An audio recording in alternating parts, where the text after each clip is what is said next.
Alrighty, we are back with chapter 12 of Outlier by Lisa Beeson. I tried to do this last night, but I had a migraine and couldn't read. I still have a migraine, but we'll see if we can read this time. It's been a rough day, but let's do this. I want to have more chapters uploaded so I can listen to them at work. Ari was sore from the killer workout she had just had. Kale had really been on her case this morning, incessantly pushing her to do seemingly impossible feats, and she thought she might have overdone it and strained the muscles in her lower abs. That, plus the angry emptiness of her stomach, put her in a sour mood. Cam was just finishing up breakfast, about to go kill innocent creatures with Tober, and Gemma was going over her grocery list when she looked up and saw Ari come into the kitchen holding her lower stomach. "Is your stomach upset, love? Would you like some ginger tea?"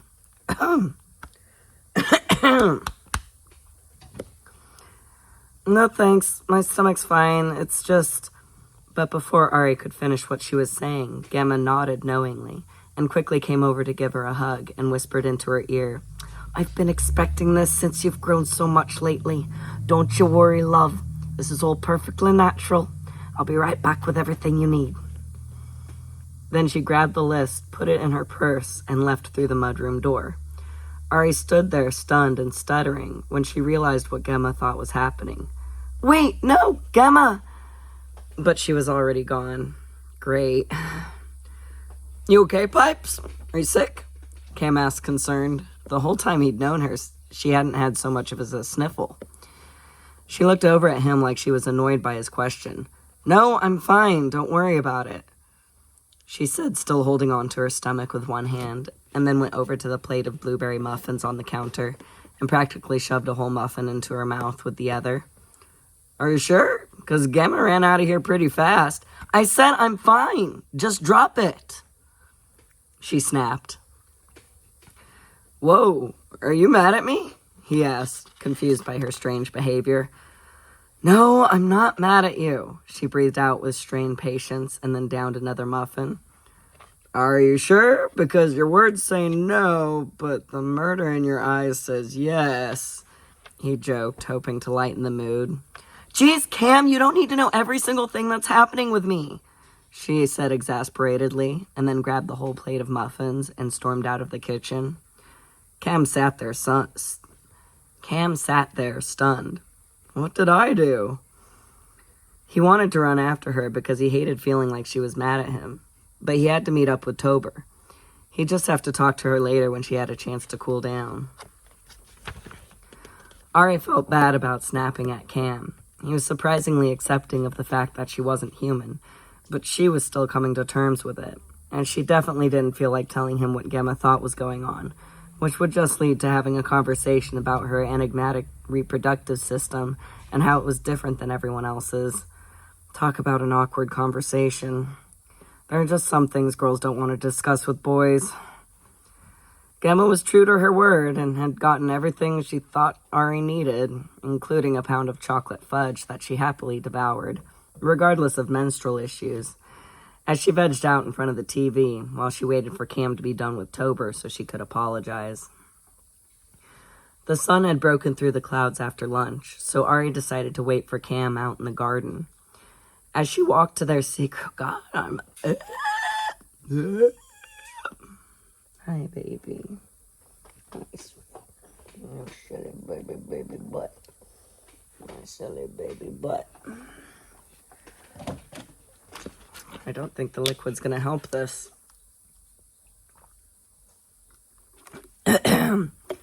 Mi mama fosa latido. Fosa latido.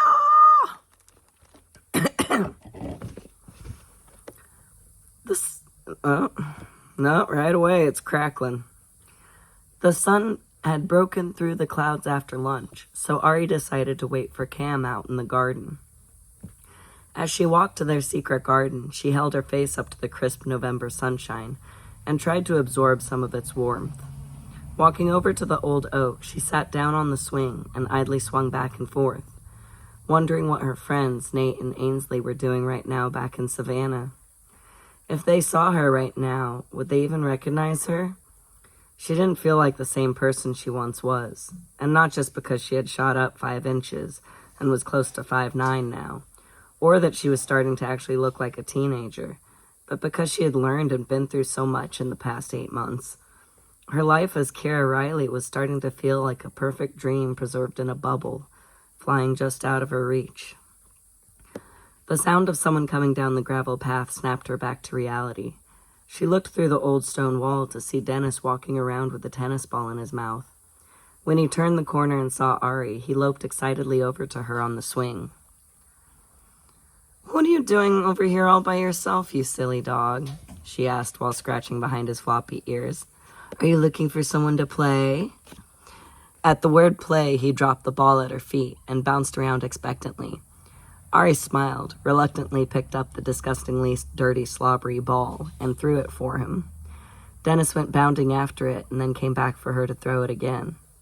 They did this a couple more times, and then Ari decided to change things up and threw the ball over her shoulder behind her. Dennis was baffled at first, but when she pretended to throw it again, he finally caught on and ran behind her in search of the ball. Ari turned around on the swing to watch him. The ball had gotten caught in some ivy vines climbing up the old stone wall behind her, and Dennis was furiously digging under some rose bushes so he could get behind them to reach the entangled ball. "Oh, I'm so sorry, boy. I didn't mean for it to get stuck up there." She got off the swing and came over to where Dennis was digging. "Hold up, boy. Connor is going to be pissed if you dig up those rose bushes." She used the stones slightly sticking out from the wall as hand and footholds so she could climb up and around the rose bushes to the ball stuck in the ivy. After grabbing the ball and jumping down, she chucked it as far as she could to get him away from the hole he was digging.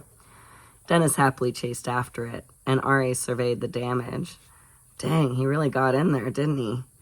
Crouching down, she saw that he had dug all the way to the corner where the 2 ancient walls met. Then she noticed a small metal disc about the size of a coin. Dodging the prickly thorns of the rose bush, she pulled it out and tried rubbing off the dirt encrusted on it. It was definitely old and possibly made of silver. Gently using her thumbnail to chip off some of the dirt, she revealed a portrait of a man's profile and the words Opha Rex. She knew that Rex was Latin for king, but she didn't know who or what Opha was. She'd have to research it later. Putting the coin in her sweatpants pocket, she went back to go sit on the swing. She sensed him coming before she saw him. Cam walked up to her cautiously, not sure if she was still mad at him, and it made her feel awful. "I'm sorry, Cam. I shouldn't have snapped at you like that." Relief flowed from him, and he smiled. "It's all right. Gemma explained what was up. I understand." Of course she did, Ari thought with a sigh. Oh well, whatever. At least now I have an excuse to be cranky every month. Ari scooted over on the swing, and he came over to sit beside her, their casual affability back in balance. She looked over at him and noticed some green stuff on his cheek and by his hairline. "What's that stuff on your face?" "Oh," he said, rubbing at his cheek in exactly the wrong place. "Tober was teaching me the fine art of camouflage today. It was so awesome. A deer walked right by us and had no idea we were there." "Well, remind me not to play hide and seek with you two," she teased. "Here, let me get it."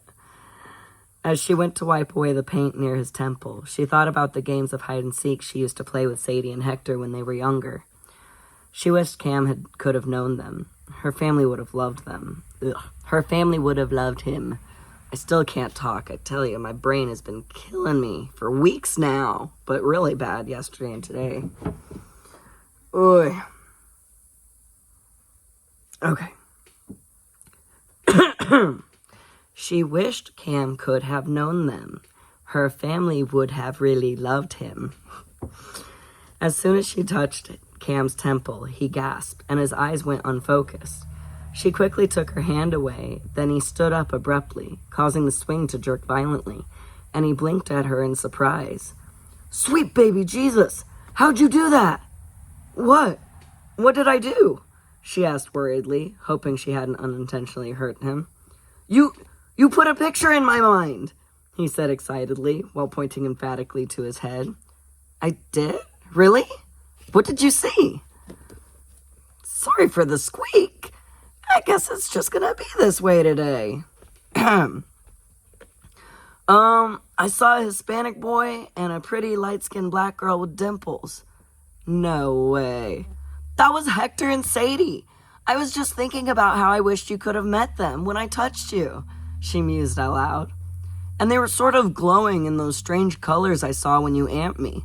It was all colorful and saturated, like a fever dream. Is that how you see people? She nodded and stood up excitedly, thinking of all the ramifications of what she just did. He continued. It was so weird. It was like my brain got hijacked, and then all I could see was this image in my mind. It was awesome. Ari's eyes widened with a realization. Do you know what this means? That you're a kick-ass telepath? Cam guessed. Ari started pacing and thinking out loud. I wasn't trying to take thoughts from Mr. Ramsey when he visited me in the hospital. I was trying to give him mine. I was trying to communicate without even realizing it. My hand went up to his temple like it was muscle memory. She turned to Cam. Can I try again? He nodded as she placed her fingers on his temple, trying to make the telepathic connection, and thought of her favorite picture of her and her family, and willed him to see it. His eyes unfocused again, and a spike of excitement ran through her. What do you see? It's a picture of a family on a boardwalk by the ocean. Aw, is that you? You were adorable. You're sitting on the lap of a redheaded guy in a wheelchair. I'm guessing that's your brother Jack. And there's Hector and Sadie standing on either side of him. And I'm guessing the lady with the short blonde hair and the tall guy with the gray hair is your mom and dad? Ari let go and laughed incredulously. This is insane! This is great! Does it work the other way too? Ari nodded. Think of something and hold it in your mind. She touched his temple and looked intently into his eyes. Then she flashed into an image of an unhappy Kale in a princess dress and tiara, holding a fairy wand. Ari let go and busted out laughing. That's messed up, Cam. Hilarious, but messed up. Cam grinned. Hey, do you think it works with words? Could you, talk to me in my mind? She shrugged. Probably. I don't see why not, she said thoughtfully. Not sure of the practicality of telepathically talking to someone if she had to touch their temple in order to do it. But then she remembered that Cass had tried to see her thoughts by touching her hand. She took Cam's hand and tried to connect, and thought, testing, 1, 2, 3. Cam's eyes lit up, and then he scrunched up his face, and Ari heard his voice yelling in her head, I hear you loud and clear! Ari let go of his hand. Gah! You don't have to yell! You heard me? Ari nodded excitedly. Come on, let's go show Kale. They both turned and ran towards the manor. Dennis burst out of some hedges and happily ran beside them until they reached the mudroom door. Ari reached out for Kale's energy and found him in his study. When they got there, the doors were closed, so Ari knocked before they rushed in. Kale was on the phone speaking in fluent Italian and gave them a quelling look that told them to be quiet. He finished his call and sat down at his desk. Usually, when someone knocks, they're supposed to wait to be invited in. Ari flushed at the admonishment, but Cam burst out excitedly. We just figured out she's telepathic! Go on, show him, he said, shoving her forward. Ari walked over to Kale and took his hand in between hers and thought, hello, Kale, and then pushed the image of the first time she saw him walking into Adelina's back in Savannah into his mind. His eyes unfocused, and she actually felt a hint of shock before he quickly removed his hand from hers. As he composed himself and cleared his throat, It's rare, but not unheard of, he said, looking at her strangely. Disappointed and confused that he wasn't more impressed by this, she could tell he was hiding something. She just had no idea what. Ari looked over at Cam, who seemed to be just as baffled as she was, if not more so. But, he sputtered. Ari was tempted to grab Kale's hand again and dive into his thoughts like she had with Adam, to see what he was really thinking, but she had vowed never to do that again. Actually, I'm glad you two are here, Kale said, sitting back and templing his fingers. We've been idle for too long. It's time to start looking for stones. I believe that I found the location of one off the coast of Key West, so I'm going to be gone for a day or so making last-minute preparations. While I'm gone, I've instructed Gemma to clean you both up. If I'm going to take you two out in public, you're going to have to look presentable. Ari was about to take offense, but she knew that neither of them had made much of an effort to look presentable lately. It just hadn't really mattered since they never left the property, and there really wasn't anyone to impress. Cam's long, shaggy hair had grown down past his shoulders, and Ari's hair hadn't been touched since Mandy cut it in the Bytmar bathroom 8 months ago. It was still asymmetrical, and the different lengths didn't look so cool when it was grown out. But, Cam sputtered again, gesturing back and forth between Kale and Ari, still caught up on Kale's apparent lack of interest in Ari's telepathy. Have you ever been scuba diving? Kale asked Ari, ignoring Cam. No, but I've gone snorkeling a couple times, Ari shrugged uncertainly. I'll just have to teach you when we get there, he said, standing up. Now I have to get ready to leave, so if you'll excuse me. He ushered them out into the hall, and then closed the doors behind him and walked to the grand staircase and up towards his wing. What you gotta do to impress that guy? Cam asked after Kale walked away. Ari just shook her head and shrugged her shoulders. I honestly have no idea. That night, Cam and Ari went to Gemma's room downstairs, which were actually really nice. She hadn't been lying when she said Kale had fixed up the old servants' quarters for her. It seemed more like a luxury apartment than a basement. She trimmed Ari's hair into a long bob cut, making the bottom layer the same length all the way around, that hit just at her shoulders. And it ended up looking pretty good. It was definitely more conservative than it had been, but she guessed that was probably for the best if she didn't want to stand out. It looks good, Gemma. Thank you. You are a woman of many talents, Ari said as she looked at herself in Gemma's bathroom mirror. My auntie was a hairdresser, and when I was a girl, she taught me some simple cuts so I could help out when she got busy. I could teach you, if you'd like. Ari smiled into the mirror at her and nodded. Sure, I'd love that. She remembered how her mom used to say, never turn down an opportunity to learn a new skill. You never know what will be useful until you need it. Gemma smiled back, then took the towel from around Ari's shoulders and shook it out onto the floor. Just remind me when you lot get back from your holiday. Now would you mind telling Cam that it's his turn to get his lovely locks chopped?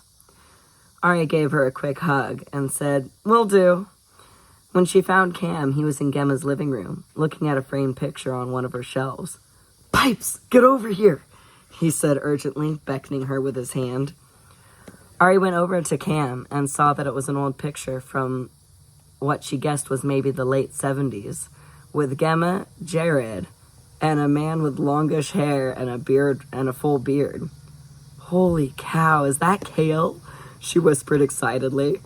Cam could barely contain his glee. Yup, look at that glorious facial hair. I told you he'd rock the polyester suit.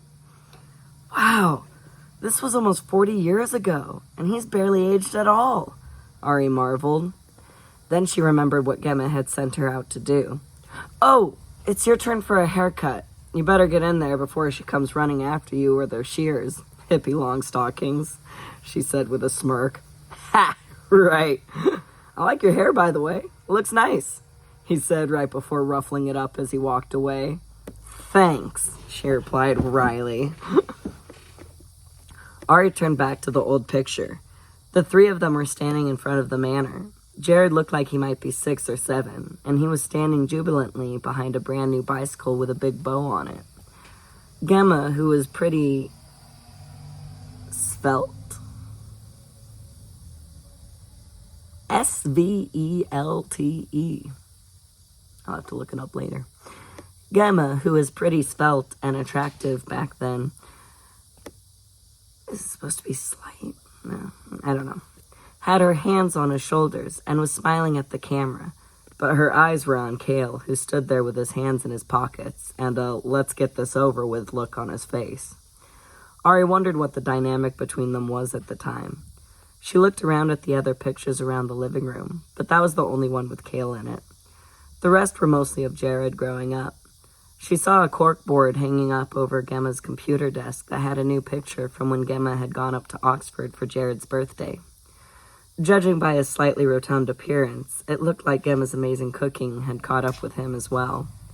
Ari also saw pictures of Jared and another man looking happy and in love in various places around the world, and one where they were both wearing rings on their left hands.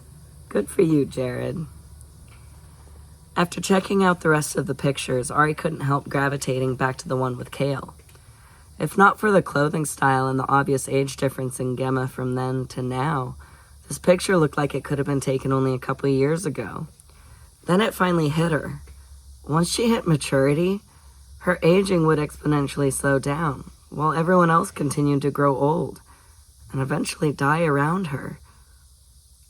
Cam will be an old man while I still look like I'm in my 20s. The idea was so surreal and heartbreaking that out of self-preservation she banished it to the back recesses of her mind. She couldn't afford to worry and obsess over all that now. She had to think about the present and make sure she even survives to maturity. When Cam walked back into the living room about 20 minutes after he left, Ari had to do a double take. Gemma had shaved all his hair off. Without the... I guess I'll take a drink while the vehicle's going by.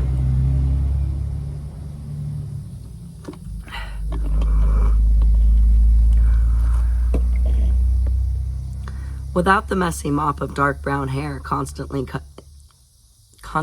in his eyes. Still struggling with the speech today. He looked much older, especially with the couple of inches he's grown and all the extra muscle he's gained since they started training. He stood tall and strong and reminded her of a soldier, someone trustworthy and respectable. I told Gemma to just go for it, because I wanted something low maintenance. He rubbed the long bristles on the top of his head self-consciously. What do you think? Do I look presentable? Very, she assured him. When Cale got back the next day, Cam and Ari were on their laptops in the library. She felt him coming before he walked in with no preamble, and he tossed a small box to her. She was able to catch it without looking, her reflexes being much sharper since training with him, as she read the last lines of an article about scuba diving. When she finished the article, she looked down at what was in her hand, to see that it was a box of colored contact lenses. She looked up at Cale curiously. After you're done packing, I suggest you practice putting those in.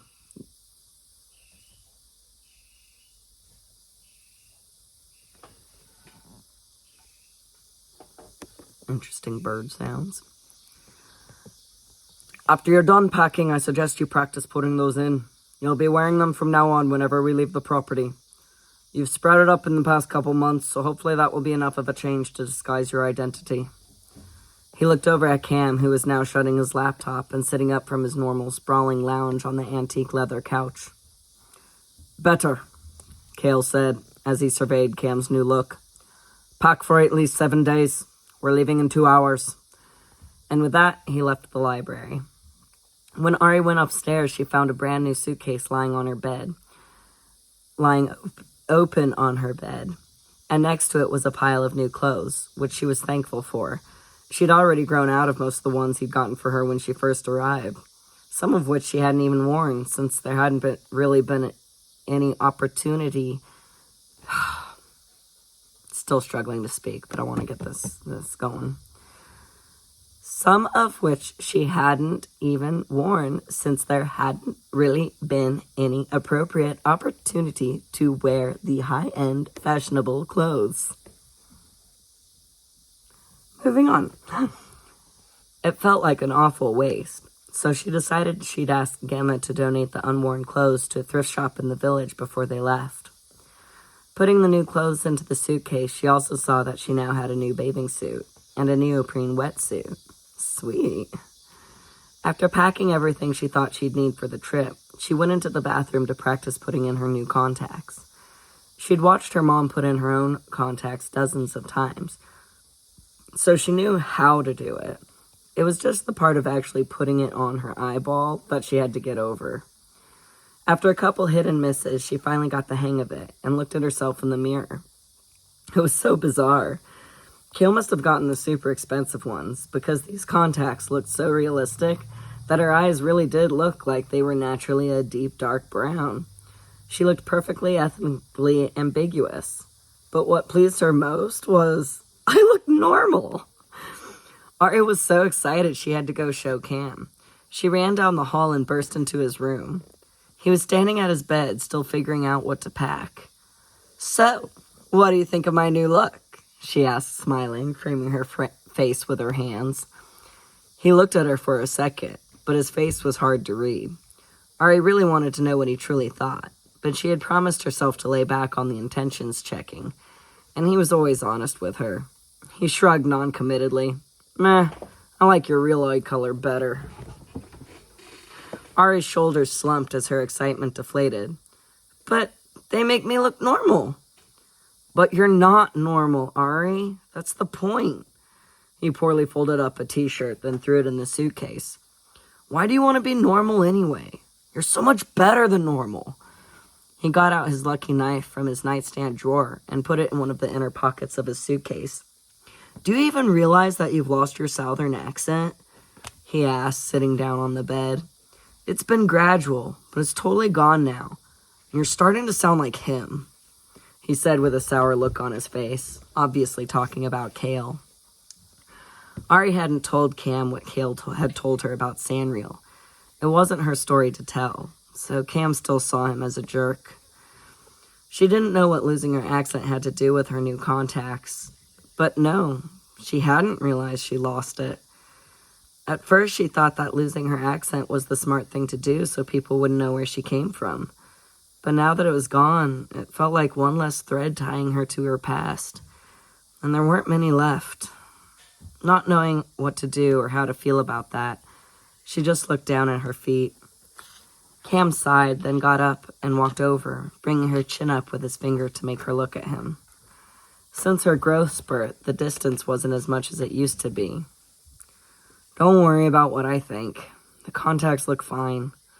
I just don't want to lose my pipes, he said, and then gave her a small reassuring smile. Aw, Cam.